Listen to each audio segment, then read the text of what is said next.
आज से हमारी क्लास 7th की एनसीईआरटी की सीरीज़ स्टार्ट होने वाली है। इसी तरीके से क्योंकि हम सारे जो चैप्टर्स हैं इसको कवर अप करेंगे। चलिए स्टार्ट करते हैं अपनी आज की क्लास को। तो देखो ये आपकी क्लास 7th की एनसीईआरटी है और बेशक ये आपकी इंग्लिश मीडियम में मैं आपको यहाँ पर दिखा रही हूँ, बट मैं हिंदी में भी प्रॉपर तरीके से आपको हर एक चीज़ एक्सप्लेन करूँगी ताकि जितने भी हिंदी मीडियम के स्टूडेंट हैं आप में से किसी को किसी भी तरीके की कोई भी प्रॉब्लम ना आए। बात करते हैं आपके सिलेबस की। तो आज की क्लास में सबसे पहले हम बात करेंगे आपका सिलेबस, क्योंकि अगर हम किसी भी एग्ज़ाम में आपके चाहे आपका कोई भी कॉम्पिटिटिव एंट्रेंस एग्ज़ाम हो, हर एक एग्ज़ाम में एनसीईआरटी एक इंपॉर्टेंट सोर्स होता है जिसमें बेसिक कॉन्सेप्ट को क्लियर करने के लिए एनसीईआरटी की नॉलेज होना बहुत इंपॉर्टेंट है। तो आज की क्लास यानी क्लास 7th की जो हिस्ट्री है इसमें हमें पूरा आपका क्या पढ़ना है, मेडिएवल हिस्ट्री यानी कि आपके मध्यकालीन इतिहास के बारे में हम बात करने वाले हैं। तो क्लास 7 की जो एनसीईआरटी है इसमें टोटल हम 10 चैप्टर्स को कवर करेंगे। ठीक है, हमने जो क्लास 6 की एनसीईआरटी की थी उसमें टोटल 12 चैप्टर थे। क्लास 7 की हिस्ट्री में टोटल 10 चैप्टर आपको पढ़ने हैं। और आज का जो हमारा सबसे फर्स्ट यूनिट होगा ट्रेसिंग चेंजेस थ्रू 1000 ईयर, ये हम स्टार्ट करेंगे। उसके बाद न्यू किंग और किंगडम्स के बारे में पढ़ेंगे, दिल्ली सल्तनत के बारे में देन कवर करना है। मुगल एम्पायर बहुत इंपॉर्टेंट टॉपिक होते हैं, रूलर्स और उनके बिल्डिंग्स आपको देखने को मिलेंगे, फिर उनके टाउन, ट्रेडर, क्राफ्ट पर्सन के बारे में बात करेंगे। क्लास यानी जो यूनिट 7 होगा उसमें ट्राइब्स के बारे में, आपके नोमैडिक्स और जो भी उस टाइम पे जो कम्युनिटीज सेटल हुई थी उसके बारे में बात करना है। और लास्ट में जो हम बात करेंगे वो हमारे जो 3 यूनिट होंगे डिवोशनल पाथ, ठीक है, भक्ति सूफी मूवमेंट की अगर हम बात करते हैं, आपके रीजनल कल्चर के बारे में हम बात करते हैं। और लास्ट चैप्टर होगा 18th सेंचुरी का पॉलिटिकल फॉर्मेशन। तो ये सब कुछ हमें क्लास 7 की एनसीईआरटी में कवर करना है। 1 बाय 1 हम इसको कवर करेंगे। आज की क्लास में मैं आपको यूनिट 1 करवाने वाली हूँ। ठीक है, देखो सबसे पहले यहाँ पे याद रखना, जो कि मैं आपको हर एक चीज़ बार बार एनसीईआरटी से बेस बताती हूँ। यहाँ पर जितनी भी डेफिनेशन बॉक्स में दे रखी है ये इसकी नॉलेज होना कंपलसरी है। जो भी एडिशनल इन्फॉर्मेशन हमें हर एक चैप्टर में इंक्लूड कर रखा है वो आपको पता होना चाहिए। और थर्ड वन सोर्स बॉक्सेस जो दिए रखे हैं, क्योंकि एग्जामिनर जो है सबसे ज़्यादा क्वेश्चंस यहीं से पूछते हैं और हम इन्हीं चीज़ों को स्किप करते हैं। ठीक है, इन सब चीज़ों पे हमें हाईलाइट बनाना है, ये सब चीज़ें आपको याद रखनी है। बढ़ेंगे अपने चैप्टर की तरफ। तो ये है हमारा फर्स्ट चैप्टर। हमारे फर्स्ट चैप्टर का नाम है tracing changes through 1000 year. Overall इस चैप्टर की अगर हम बात करें तो यहाँ पर बात होगी आपके मैप की, यानी मानचित्र की बात की जाएगी, किसने कैसे कब शुरुआत करी, पहले क्या था अब क्या था, ये सब कुछ हम आपको आज के जो इस पूरे यूनिट में हम कवर करने वाले हैं। चलिए बढ़ते हैं अपने चैप्टर की तरफ। और ये पूरा आप यहाँ पर देख सकते हो, पूरी पिक्चर आपको नज़र आ रही है। तो इस मैप में आपको बताया जा रहा है क्या कि ये किसने ड्रॉ किया था। आपके एक ज्योग्राफिकर हैं आपके अल इदरसी, याद रखना 12वीं सेंचुरी की बात है ये। अल इदरसी ने ये पूरा जो मैप आपको शो किया ना, लैंड से सी तक का पूरा सब कॉन्टिनेंट, ये मेंशन है। डिटेल में देखेंगे यहाँ पर, जैसे कि मैंने आपको हर एक वीडियो में एक बात बताई थी कि मैंने जितनी भी इंपॉर्टेंट फैक्ट्स हैं यहाँ पर अंडरलाइन और हाईलाइट कर रखा है, तो आप इसको ज़रूर देखना। देखो 1154 की यहाँ पर बात है, ओवरऑल 12th सेंचुरी की यहाँ पे बात की है। हमारे एक अरब के ज्योग्राफिकर हैं अल इदरसी। तो पहले तो आपको इनका नाम याद रखना है।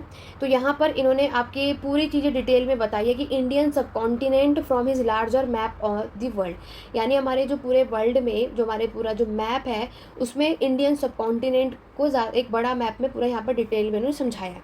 70-20 की बात की गई है। इसको बनाया किसने था, एक फ्रांस के कार्टोग्राफर ने। बात करते हैं कार्टोग्राफर का मतलब क्या होता है, तो साइड में आप देख सकते हो कार्टोग्राफर का टर्म आपसे एग्जाम में पूछा जाएगा। तो a person who make map, तो ये वो इंसान होते हैं जो मानचित्र या मैप बनाते हैं, उन्हें कार्टोग्राफर कहते हैं। ठीक है, तो यहाँ पर बताया गया कि 2 मैप जो है वो बहुत अलग अलग आपको देखने को मिलते हैं। अल अदरसी का जो मैप आप देखते हो वो south India is where we would expect to find north India and Sri Lanka is the island at the top. इन्होंने यहाँ पर बताया कि इन्होंने अपने मैप में जो प्लेसेस जो जगहें मेंशन की है वो कौन से उसमें मार्क किया है, अरेबिक, अरबी भाषा में। ठीक है, आगे बढ़ेंगे नेक्स्ट स्लाइड पर। ये पूरा मैप आप देख सकते हो कि पहले हमारे इंडिया का मैप किस तरीके से आपको यहाँ पर नज़र आ रहा है ना। फिर यहाँ पर इन्होंने बताया कि उसके अलावा आप देखोगे कि ये बताते हैं कि हमें कुछ कन्नौज जो है, जो कि आपको पता है उत्तर प्रदेश में, इसको मैप के अंदर किस तरीके से स्पेल किया गया है ये यहाँ पर ये भी आपको देखने को मिलता है। मैप 2 यानी ये जो सेकंड मैप है, क्योंकि देखो ये आपका सेकंड मैप है, फर्स्ट मैप आप यहाँ पर देख सकते हो, दोनों में बहुत फ़र्क है। इसमें तो अरेबिक भाषा में इन्होंने मेंशन किया, ये बात इन्होंने बताई है। और साथ ही साथ अब हम सेकंड मैप की बात कर रहे हैं, जो कि आज देखोगे 600 ईयर के टाइम पर आपके फर्स्ट मैप के बाद। तो यहाँ पर ये आपके time information about the sub continent had change, तो यहाँ पर जो हमारे सब कॉन्टिनेंट थे उनको चेंज जो हुआ है वो सारी बातें बताई हैं। और इस मैप को यूज़ किया है आपके एक यूरोपियन के सेलर मर्चेंट ने, ठीक है, ऑन देयर वेजेस। बहुत बार ये एग्जाम में स्टेटमेंट में आपको मिल जाएगा। आगे बढ़ेंगे, नेक्स्ट बात करेंगे। नेक्स्ट पेज की अगर हम बात करते हैं तो यहाँ पर बताया गया है कि हमारे जो ये जो फैक्ट्स हैं इसको बिल्कुल बराबर का इम्पोर्टेंस दिया गया है हमारे कार्टोग्राफर ने दोनों टाइम पर। और व्हेन हिस्टोरियन, जब इन इतिहासकारों ने आपके इस डॉक्यूमेंट्स को पढ़ा, मैप को समझा, टेस्ट को देखा, from the past they have to the sensitive to different historical background. तो हमारी जो पास्ट की जो भी इंफॉर्मेशन है, जो अपडेट है, वो सारी बातें हम यहाँ पर देखते हैं। ठीक है, इतिहासकारों ने ये सारी चीज़ें इस सब के थ्रू समझी।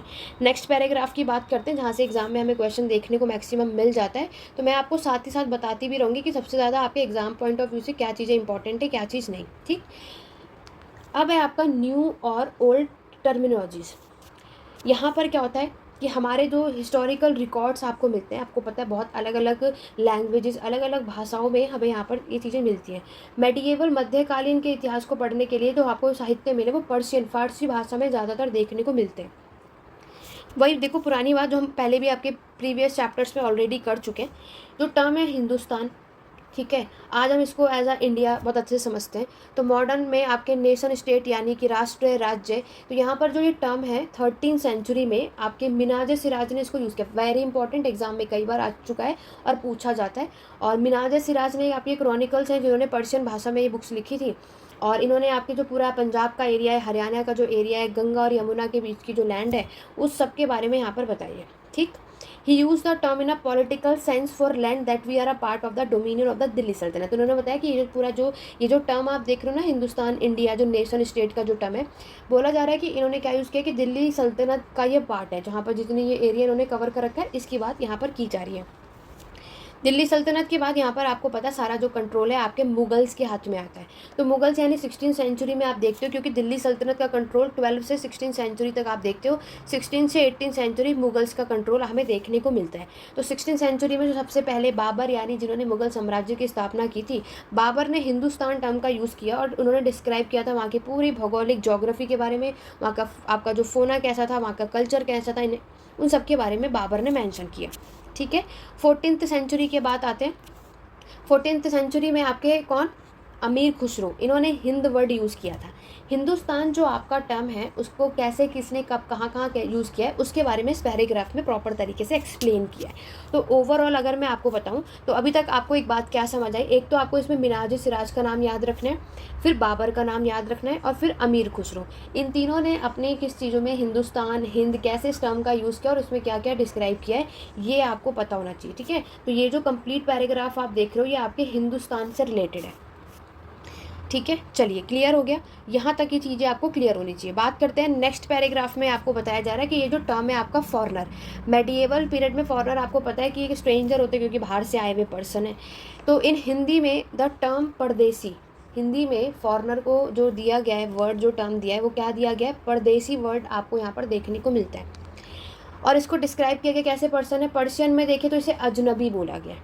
मतलब अगर हम इंग्लिश में देखते हैं तो इंग्लिश में ये वर्ड है आपका फॉरनर, हिंदी में इन्हें परदेशी बोला गया है, और पर्शियन में इन्हें अजनबी बोला गया है। ये चीज़ बताई जा रही है। ठीक है, ये भी इंपॉर्टेंट है, आपके स्टेटमेंट से रिलेटेड चीज़ें पूछी जाती हैं। अब बात करेंगे आपके नेक्स्ट पैराग्राफ की। नेक्स्ट पैराग्राफ जो है वो है हमारा हिस्टोरियन और उनके सोर्सेज, यानी जो इतिहासकार है और उनके क्या क्या आपको स्रोत यानी सोर्सेज देखने को मिलते हैं, उसके बारे में इस पैराग्राफ में बताया जा रहा है।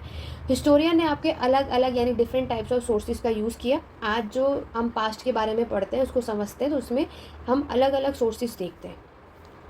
हमने पूरे गुप्ता डायनेस्टी, हर्षवर्धन, ये सब कुछ हमने प्रॉपर तरीके से अपने लास्ट जो क्लास 6 की एनसीईआरटी को कवर किया, उसमें आपने सारी चीज़ें देखी।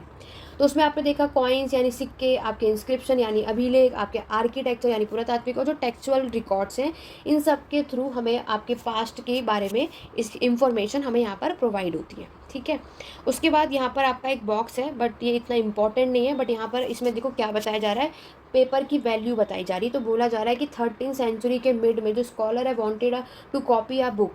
ठीक है, तो ये क्या करना चाहते थे, एक बुक को कॉपी करना चाहते थे, but he did not have enough paper, but उनके पास इतने पेपर नहीं हुआ करते थे। तो ये क्या करते थे कि जो आपका मैन्युस्क्रिप्ट पांडुलिपि होती थी, he was the writing of a manuscript, he did not want right the paper and used it. सबसे पहले मैंने आपको बताया था कि पांडुलिपि आप देखते हो जो कि हैंड रिटन होता है, सब हाथों से लिए लिखी जाती थी, है ना। ये सब कुछ हम आपके क्लास 6 की जो एनसीईआरटी है वो मैंने ऑलरेडी कवर कर दिया, एनसीईआरटी की प्लेलिस्ट में जाकर के चेकआउट कर सकते हो। तो मैन्युस्क्रिप्ट में मैंने आपको क्या बताया, देखो ये टर्म दोबारा आया और अभी मैंने आपको जो क्वेश्चंस भी कराए उसमें हम ये चीज़ें देखते हैं।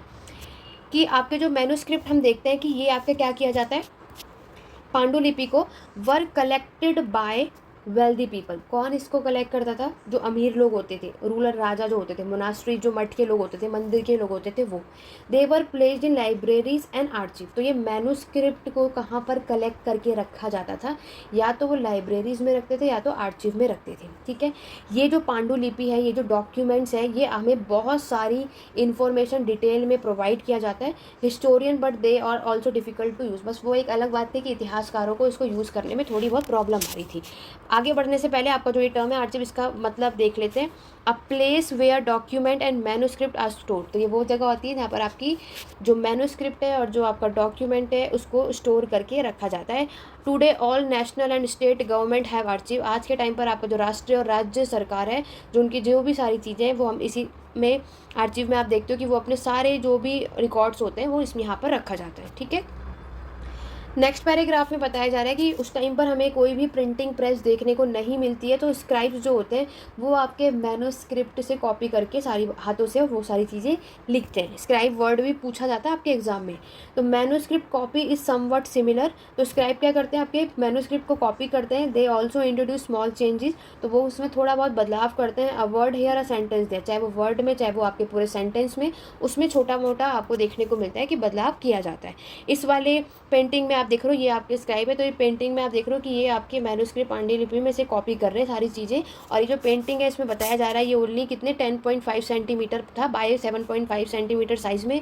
और बिकॉज बोला जाता है कि ये साइड में छोटा था तो इसे मिनिएचर कहते हो। अब मिनिएचर पेंटिंग में एग्जाम में पूछा जाता है, तो miniature painting was sometime use to illustrate the text of manuscript. ठीक है, ये बहुत ही ज़्यादा ब्यूटीफुल होता था और इसको कलेक्ट करके यहाँ पर देखते हो मार्केट में जाके फिर इस मिनिएचर को बेच दिया जाता था।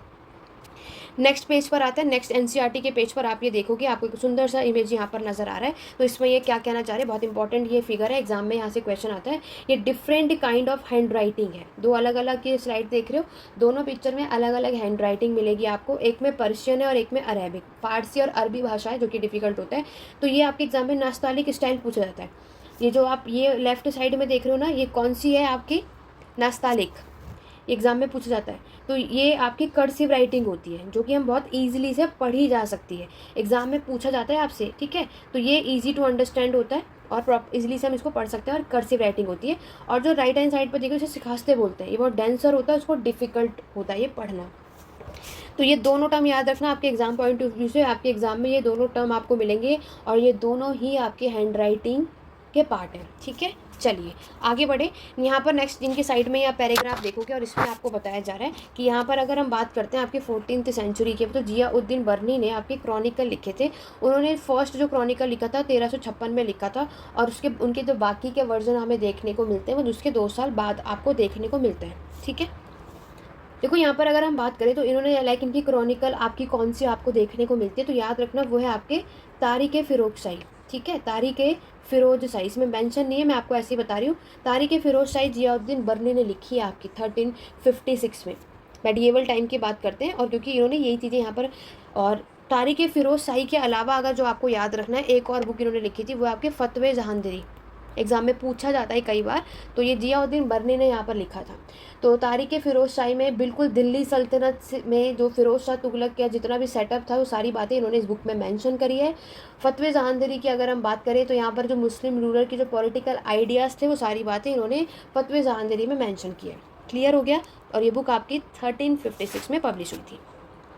आगे बढ़ेंगे, नेक्स्ट पैराग्राफ में बात की जा रही है new social and political group, आपका नया समाज और राजनीतिक का जो पूरा समूह है उसके बारे में बात किया जा रहा है। यहाँ पर जो टाइम पीरियड है 700 से 1750 का टाइम है। यहाँ पर जो हमारे इतिहासकारों के लिए एक बड़ा सा चैलेंज हमें देखने को मिलता है। ठीक है, और यहाँ पर जो अब टेक्नोलॉजी आती है, क्योंकि मेडिएवल टाइम में मैंने आपको बताया जो भी चीज़ें आपको देखने को मिलती है वो पर्शियन लैंग्वेज में। ठीक है, अब आगे देखो पर्शियन व्हील। पर्शियन व्हील आपके इरिगेशन के पर्पज़ के लिए यूज़ होता था। स्पिनिंग व्हील का आपका वीविंग के लिए यूज़ होता था। फायर आर्म्स इन कॉम्बैट, याद रखना इंपॉर्टेंट है। New foods and beverages arrive in the sub continent, तो नए जितने भी फूड और बेवरेजेस आपके देखने को मिलते हैं वो पहुंचाए जाते थे, like potatoes, corn, chillies, T, coffee. और नई नई टेक्नोलॉजी का इनोवेशन आपको मिलता है, ठीक है। धीरे धीरे ये चीज़ें हुई, तो यहाँ पर हम देखते हैं कि हमारा इकोनॉमिक, पॉलिटिकल, सोशल और कल्चर, यानी कि आपके आर्थिक, सामाजिक, राजनीतिक और संस्कृति में बदलाव हुआ जस्ट बिकॉज ऑफ टेक्नोलॉजी, ठीक है। यह बात आप भी समझ सकते हो कि अगर टेक्नोलॉजी आती है तो उससे अकॉर्डिंगली क्या होता है, बदलाव भी हमें देखने को मिलता है। नेक्स्ट जो हमारा पैराग्राफ है, इस पैराग्राफ में राजपूत के बारे में बात की जा रही है। राजपूत का जो टर्म है, इसको हम राजपुत्र से आया। राजपूत मतलब राजपुत्र, राजा का जो बेटा है, सन ऑफ अ रूलर। ये भी इंपॉर्टेंट है, याद रखना। 8 से 14 सेंचुरी के टाइम पर ये टर्म आप देखोगे। और जो ये राजपूत हुआ करते थे, ये आपके वॉरियर यानी क्षत्रिय हुआ करते हैं, ठीक है। कौन सी क्लास से? क्षत्रिय से आप में देखोगे, who claim Kshatriya caste status. इनकी जो ब्राह्मण, क्षत्रिय, वैश्य, शूद्र में जो राजपूत होते हैं वो क्षत्रिय में आते हैं, ठीक है। द टर्म तो उससे पहले पर्शियन व्हील देख लो, कुछ इस तरीके का नज़र आता है, जो कि इरिगेशन पर्पज से यूज़ किया जाता था।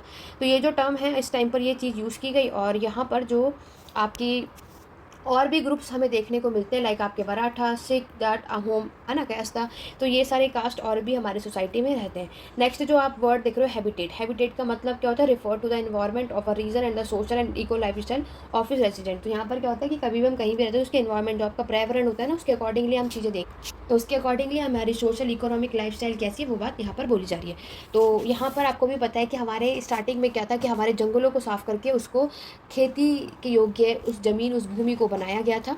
और फिर लोगों ने उसके अकॉर्डिंगली यहाँ पर वो सेटल हुए। ये मैंने चीज़ें आपको बताई। फिर जो किसान हैं, उन्होंने लैंड को टिल करना स्टार्ट कर दिया था।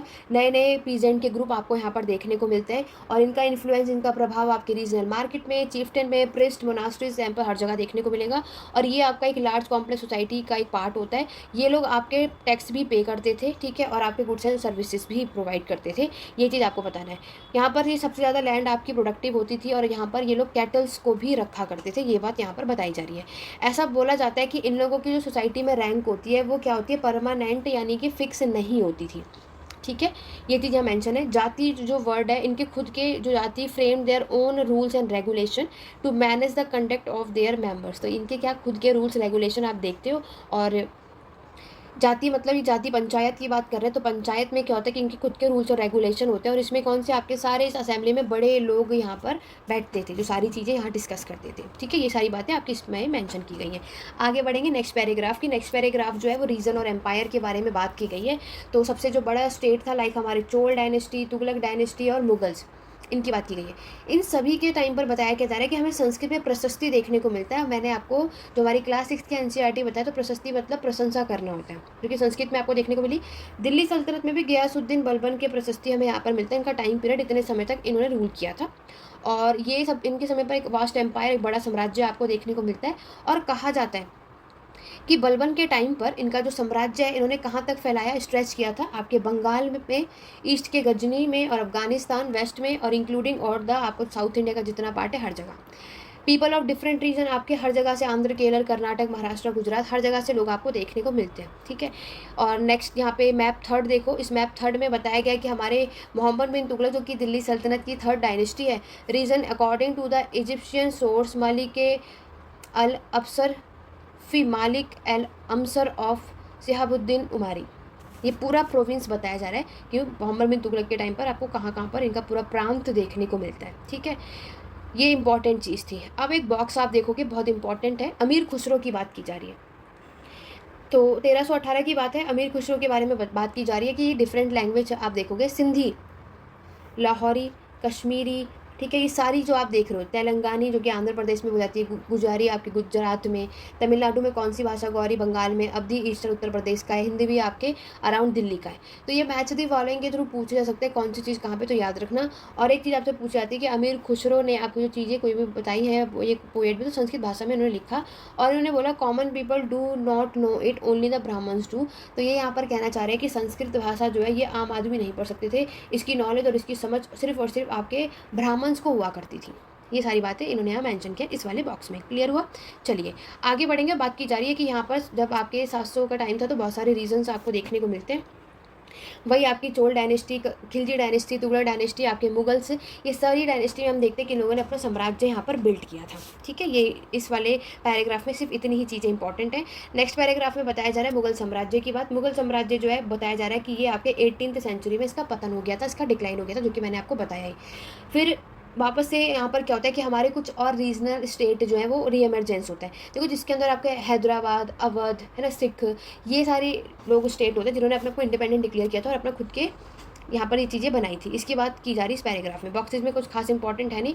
आगे बढ़ेंगे। ओल्ड और न्यू रिलीजन, यानी पुराना और आपका नए धर्म की यहाँ पर बात की जा रही है।